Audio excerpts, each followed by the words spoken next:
Adam asked me to just kind of give a quick overview of the beginnings. I actually wasn't there at the beginning, so I can sort of tell it through the lens that I saw it early on and from people who saw it, who were there at the beginning. I did see some of what happened pretty close to the beginning, so I ended up being sort of close to the company before I joined the company. But I think there's some real learnings in kind of how Facebook started and what the early days were like. And I'll talk a little bit, too, after that to kind of my early experience at Facebook when I did join and why I decided to join and kind of what happened with that.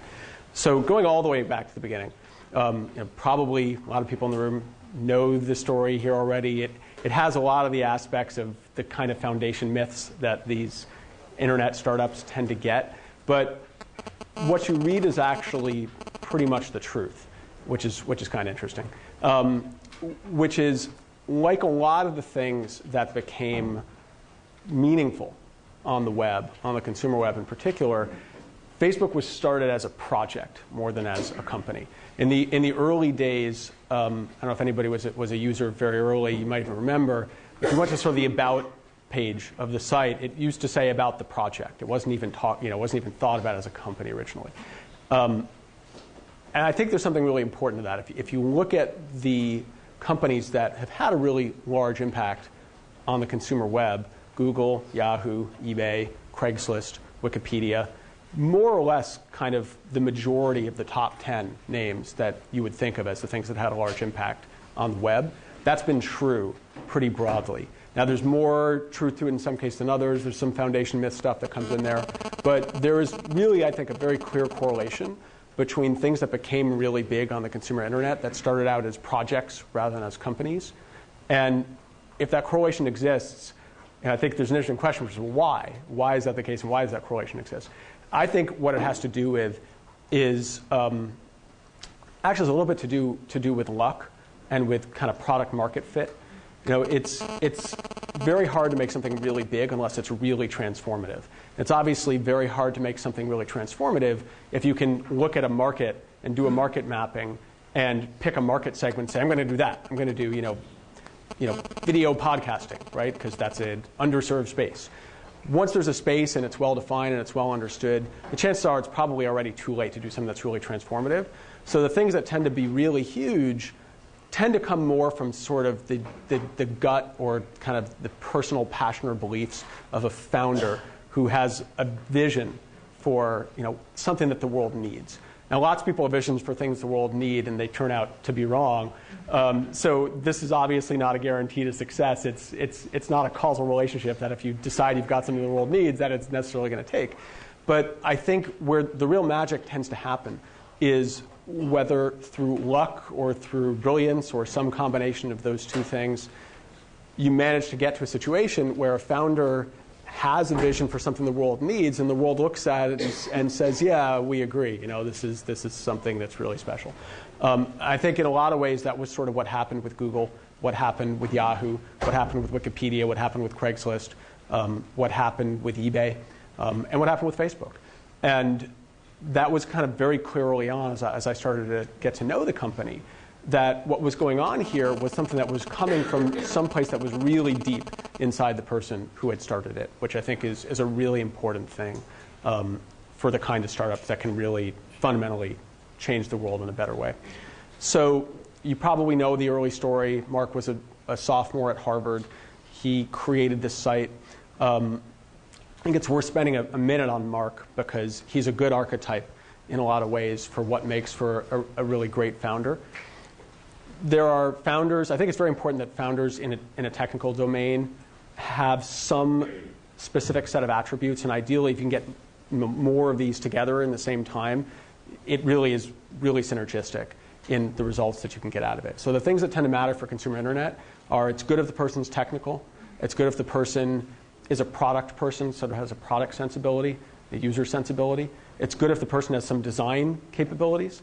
I'm sure for other markets that I don't know anything about, there's other factors that matter, but I'd say in the internet world, those things really matter. So you could sort of summarize it by saying you want a product person, but you can kind of decompose that into, ideally, it's a technical person, product person, and a design person. If you could find all three of those in the same person, that's something that's really, really rare and really special.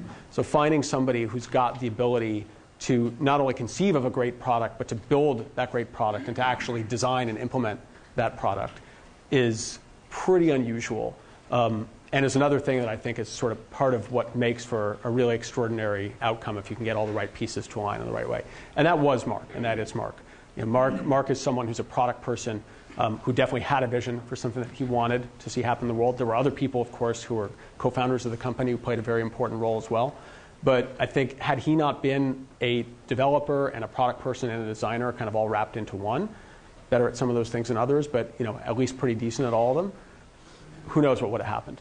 The ability to do that was also very important for the ability of Facebook to scale in a way that was really efficient right from the beginning. So this brings up an interesting topic that we'll probably talk about with Kevin a little later. But when Facebook was getting started, if you rewind a decade, and you probably all know this better than I do, the capital expenditures that were required to start these kind of companies, and even the OpEx to create these kind of companies, was very different than what it looks like today.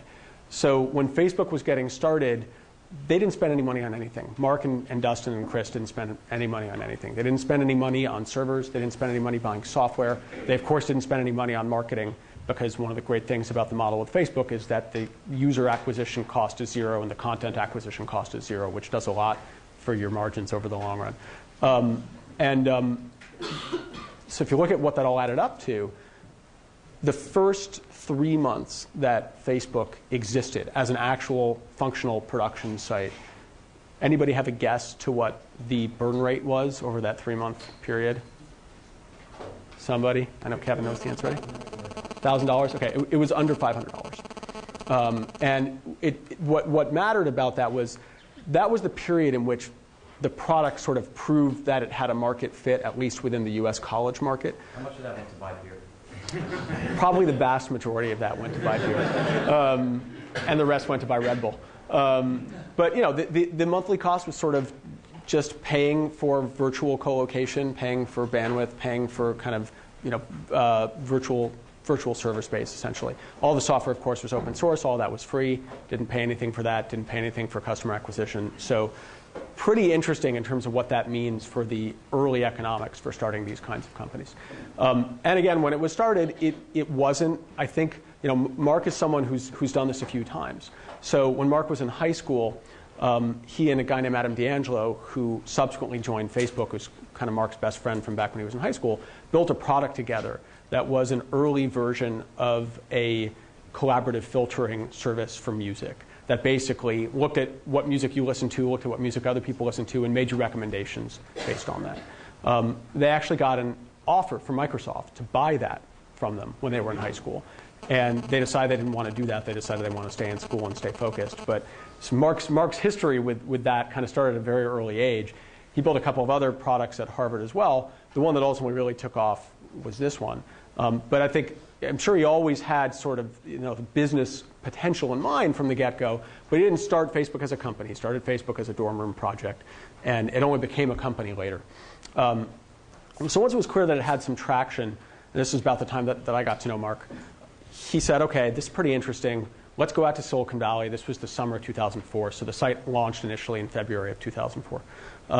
He said, let's go out to Silicon Valley for the summer and just kind of poke around out there and see what's happening out there, because I've heard that there's some interesting stuff going on out there. And he and Dustin, who was the other co-founder of the company, along with a couple of friends of theirs from Harvard who were effectively acting as interns, moved out to California. And not long after they got here, they decided, oh, we have to stay here. We're not going back to school. This is a totally different world than the world that we knew in Boston. And you're all familiar with what the components are that make Silicon Valley what it is. But the things that they saw, I think, in a nutshell, were basically the availability of a particular type of risk capital here that understood these things and understood the relationship that those investors needed to have to the entrepreneurs. A very entrepreneurial environment in general. Of course, a fantastic pool of engineering talent and other people who were sort of interested in working at early stage startups. And then most importantly, just like with the product design and technical things coming together in one person and the founder, just importantly, the combination of those three things. There are other places in the world where you've got risk capital available. There's other places in the world where you've got great technical talent available. There's other places in the world where you've got an entrepreneurial mindset. I think to this day, even, there's no place in the world where those three things come together in the way that they do in Silicon Valley. And Mark saw that and Dustin saw that, and they said, screw school, we're dropping out, we're here to stay. So they did stay. I met Mark for the first time sort of serendipitously, by a coincidence. I was at LinkedIn, as Kevin mentioned, working with a guy named Reid Hoffman, who's kind of been my mentor in the Valley. And Reid and I were up in the city at the office of a guy named Peter Thiel, who was Reid's old boss at PayPal, the guy who was the founder and CEO of PayPal, talking with Peter about LinkedIn. And Peter said, hey, Sean Parker, who's an old friend of mine who has a role to play in the story too, and this guy Mark are coming in to pitch me on doing an angel round, essentially, in this thing, the Facebook. Why don't you guys sit in and listen to this? So I actually was there in the room by complete coincidence when Mark first met Peter Thiel and sort of told him about Facebook and pitched him on Facebook. Mark actually doesn't remember that I was in the room because I think he was pretty focused on Peter. We've talked about it a lot since. I was just kind of a fly on the wall, just sort of listening in to what was going on. And what was interesting about that experience was it really kind of showed me who Mark was and that he was sort of very genuine in his conviction for the product and that this came from some place that was really deep in him, which was pretty interesting. So after that happened, I was very lucky to start getting pestered by Sean Parker, who was the first non-founding employee that Facebook hired. I think he was technically kind of the third full-time employee of the company, who was an old friend of mine from the time that he'd been at Plaxo and I'd been at LinkedIn. And he called me up and said, hey, I really need you to help me convince this guy, I won't say who it was, who was a mutual friend of mine and Sean's, to come join the Facebook, to do biz dev at the Facebook. Because we really have to hire this guy. And so I called him up, and I spent a bunch of time trying to talk him into it. And he didn't want to do it. I thought he was crazy. And kind of through that process, I started thinking, maybe I should just go join this company. Why am I just getting this guy to join this company? But it wasn't really kind of fully crystallized in my mind because I was pretty deep in LinkedIn. And when I wasn't one of the founders of LinkedIn, but I was there very early. And you sort of get very deep into what you're doing in these startups. And so I kind of hadn't really pulled my head up to really see what else was happening. And it just sort of started coming at me from a few directions. And I was very lucky that Peter Thiel, who was very close to Reid and was like Reid, part of this group that's now called the PayPal Mafia, was somebody I had also known through that group. And he said, hey, he said a couple months later, hey, why don't you come join Facebook and just sort of help grow it? And that point, I took a little bit of a closer look at it. And I'll touch briefly on kind of what the two things were that kind of ultimately made me decide, what, I have to go do this, because I think there's sort of interesting things to look at for people who are thinking about joining a startup early. So actually there were three, one of which I've already talked about, which was the founders and who they were. That was sort of a challenging thing because at the time Mark was probably 20. And I was working for a guy who's one of these sort of wise men and wise people of Silicon Valley around the consumer internet, has been through a couple of cycles, has been doing consumer internet startups since the mid-90s, saw PayPal through the IPO and the acquisition. And what's that? Did you invest in SocialNet? I didn't know that. That's interesting. Oh, that's right. Bud invest. That's right. Yeah, so it was Reid's first startup was his company, SocialNet. And to go from that to working for a 20-year-old kid who had just dropped out of his sophomore year at Harvard, was something that posed some challenges. But I believed in the person, and that was a really important piece of it. And then with the product, there was something really special going on both quantitatively and qualitatively. Quantitatively, the statistics were unlike anything that I'd ever seen. The specific thing that was really extraordinary was user behavior over time, kind of very broadly, usage increased rather than decreased. And the thing you tend to see with any types of these sites is basically the question you ask is, how slowly does usage decrease? And the answer to that question here was actually it increases, it doesn't even decrease. And that was just sort of a really, really unique thing. And qualitatively, I was really lucky to have a younger brother who was a college student at the time at one of the schools that was already live on Facebook. As you may remember, Mark started at Harvard, and then he expanded it to Yale and Stanford, and then he added a few more Ivy League schools and kind of kept expanding out from there. Your older brother's at Dartmouth, right? It was at Princeton. Princeton. Yeah. And you showed me his profile several times. Yeah, that's right. My brother Luke was a part of the early collateral that we used at the company for talking to VCs and talking to marketing people. I recall there were some illicit questionable content, which only served to reinforce that this was a fundamental part of people's lives. Right, it's authentic. That's right. Actually, I think there's a lot of truth to that. All kidding aside, and I called him up and talked to him about it and talked to some of his friends about it because I wasn't really tracking this thing because I hadn't been in college in a while. And I said to him, hey, do you use this thing, the Facebook, at your school? Because you may remember it was called the Facebook then. Old school Facebook people still call Facebook the Facebook. That's kind of how you know somebody who was thinking about it early on. And the answer that he gave me was sort of the most interesting answer I've ever gotten, and that his friends gave me. I was expecting them to say, yeah, of course, sure. But they gave me a different kind of answer. They gave me an answer which was sort of like, I can imagine them sitting in Princeton looking at each other and being like, who is this loser? Like, duh. It was like I'd asked them, like, hey, do you have sanitation at Princeton yet? It was like inconceivable to them that someone would ask the question, do you use this thing? It's like asking, if you have sanitation. And that really reinforced me, like, wow, this is really a very deep part of these people's lives. And given the way the product is constructed and the technology is constructed, this should scale at least to students, probably in the US and in other places where there's a similar pattern to the US. And we saw a very interesting phenomenon happening early on in which people were starting copycat sites of various kinds and launching them at the schools that we weren't at yet. And nobody was signing up.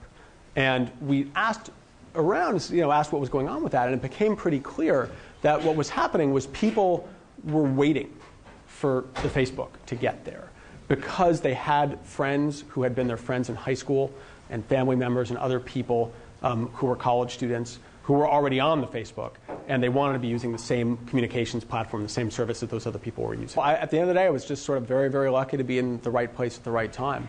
A lot of things had to line up for it to be something that I could go and do. It had to line up with the group of people involved, having a relationship to the group of people I was already working with. So it wasn't really, I wasn't really sort of abandoning this group of people that I worked with and wanted to work with. When I left LinkedIn, I asked Reed basically for permission to do it.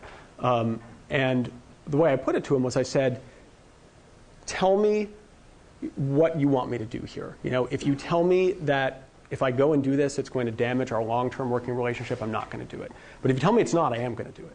So, tell me what I should do. And he went away and thought about it, and he came back and he said, you should go do it. And, very lucky that kind of the right concentric circles were there, very lucky that he is who he is as a person, and that the group of people involved were who they were as people. Very lucky to just kind of be there when the need existed, and that they really had a need for somebody who fit my profile. And to speak very briefly to that, Kevin mentioned my title. I don't think there's any meaning to that. I'll bet there's 20 people in the room who know a lot more about product management than I do. Really what I've done at Facebook, Kevin alluded to this a little bit too, is the best way I can describe it is I'm not a founder, but I sort of have the type of role that you'll sometimes see a founder have when they're not the CEO of the company. I think it helps that timing has a lot to do with those things, and kind of who you are as a person has a lot to do with those things. I never had much interest in general management, and it's great for people who do. But if I had a passion around it, it probably would have been harder to not focus on those things. And I really just sort of wanted to grow the company, and that has a lot to do with kind of what moves you as a person. So I think for me, understanding that about myself was probably the most important thing, and sort of getting comfortable with that. But I do think it's an important piece of things for sure. So anyway, bringing up to where Kevin got involved, so we can bring Kevin back into the conversation. We need to tell a part of the conversation. So I came on board in early 2005. Excel actually ended up investing in April of 2005. So Kevin's been involved with Facebook for about as long as I have. I think it was actually another piece of serendipity that Excel was right there on University Avenue. I think we actually really like that. Obviously, really like the people. And I'll share an anecdote, which is just sort of some color from the early days of Facebook. So Kevin was being really, really aggressive in the way that a great VC does. He believed in the company, just wanted to get into the company. And so, he was calling, he was practically knocking on doors. And I think eventually at one point, he called me up, if I remember right, and said, "We're coming down. We're just coming down." I said, "All right, come on over." No, I barged in the middle of the Yeah. He said, "Damn it, we're coming over." I said, "All right, cool, come on over." So he came over, and he wanted to bring somebody else with him. And he, I think he wanted to kind of bring a founder with him, so he brought Art Patterson, who's one of the kind of grand old guys at Excel, who's been there a long time, along with him. And our first full office on Emerson Street in Palo Alto was sort of an interesting place. There was some avant-garde graffiti art up on the wall. There were naked people. There were semi-naked people up on the walls. Yep. We were literally just in the process of moving in to the office. We'd been in a house in Menlo Park, and we were just kind of moving into the first office when they came in.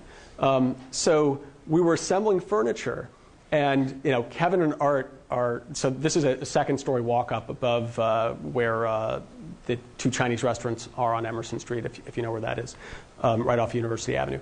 And so they're walking up the staircase up to the second floor, and we're assembling furniture upstairs. So I'd been assembling some piece of furniture and had caught my jeans on a nail, and my jeans were kind of ripped open all the way down my pant leg. And Dustin Moskovitz, who's the co-founder of the company, had hit his head on a piece of furniture and was bleeding a little bit from his forehead. So Kevin and Art walk up the stairs, and Kevin's first, and Art's behind. You probably couldn't see him because I could see his face. So they're walking up the stairs. Art is a incredibly great, older guy, incredibly gracious guy. He's looking around. He sees these avant-garde naked people on the wall, and he's walking up the stairs like, well, what's going on here? They go further up the stairs, like dust in the air. My jeans are ripped open halfway, and Dustin's literally bleeding from his forehead, and I'm shouting down the stairs, saying, "Hey, Kevin!" And Art's just looking up with his jaws on the floor, and he's just like, "What the hell am I doing here?" But of course, there was something meaningful going on beyond that. But that moment is definitely stuck with me. I think you have to first look at what size the company is and what stage the company is. When a company is really small, and so let's call it 5 to 10 people, certain other things tend to be there too. Probably haven't raised a lot of money, may not have either the business model or the product really figured out yet, may not have the fit between the product and the market really figured out yet. At that point in time, it is basically just all hands on deck. And I think it would be fair to say that if we had been talking to people, so I don't have an MBA. I actually barely have a college degree. The people who we would have been hiring at that point in time, I don't think we certainly wouldn't hold an MBA against somebody, but we wouldn't see it as a significant positive either at that point in time. So at that point in time, all that matters is how scrappy is somebody, how quickly can somebody figure things out, how much is somebody willing to roll up their sleeves and get stuff done. The first week that I was there, I remember we were spending half of our time, everybody, all 6 or 7 people, racking servers in the colo. And that was the job. It's like, okay, we need to spend 12 hours racking servers, right? And that's it. This is all that had to get done, because the most important thing for the company that week, that month, probably that part of that year, was we need to keep up with the demand for growth. And the thing that's most constraining that is our ability to put servers up. And for that, we actually said, hey, let's go hire some interns to help out with this before we had put a full team together. We actually eventually did that. But it really was sort of the generalist skill set to be able to do more or less whatever, was really what mattered at that point in time. As the company matures, of course, those things change. So Microsoft's a partner of ours. They are an investor in the company. We also have an ongoing partnership with them in several areas. I think there's a very kind of deep respect that exists. I can't speak for Microsoft, but certainly from our side towards Microsoft and from Mark towards Microsoft. Go back to that early anecdote, of Mark calling Kevin and say, hey, I want to talk to Bill Gates. A deep respect for the understanding of platforms that exists at Microsoft and the way they were able to use that to build services for people. Mark and Ray Ozzie and Bill Gates and the people who are sort of the technology thought leadership at Microsoft kind of all have a very, very strong relationship. And it's based on those kind of common beliefs in those aspects of technology. So there's a very important cultural affinity at the core there. Certainly with Google as well. We don't have a direct, relationship with Google of the kind that we have with Microsoft, but it's definitely an organization that we have a lot of respect for. I think they represent a really interesting phenomenon in the world of business, in that at some levels we compete with Google, and sometimes I get frustrated because I just wish that I could get mad at them, or kind of deride them, but they're just too damn good for that. I mean, they're just really, if you talk to the people at Google, they're just really good people, and they're trying to do the right thing. And there's been an interesting shift that's happened in the market where, because the internet enables so much transparency, we think part of what's going on is everybody's incentives are actually aligned with doing the right thing and with being transparent, which is not the way that business has always operated. But I think that's a shift that actually will probably go beyond Google, hopefully, to kind of affect the world at large. But it's definitely an organization we have a lot of respect for. I think the two things that are probably most important to understand about this platform and platforms in general, one is that when you decide to take a platform strategy, I think the core shift that's happening for you is you're going from a zero-sum mindset to a non-zero-sum mindset. What I mean by that is you're going to a mindset where you're saying, it's not about me having tight control over this pie. It's about me enabling the pie to grow as large as possible and trusting that my share of that on net is still going to be much larger than if I just sort of tried to grip everything too tightly for myself. That ends up affecting the way you make decisions, the way you prioritize things, at some level, the kind of people that you hire.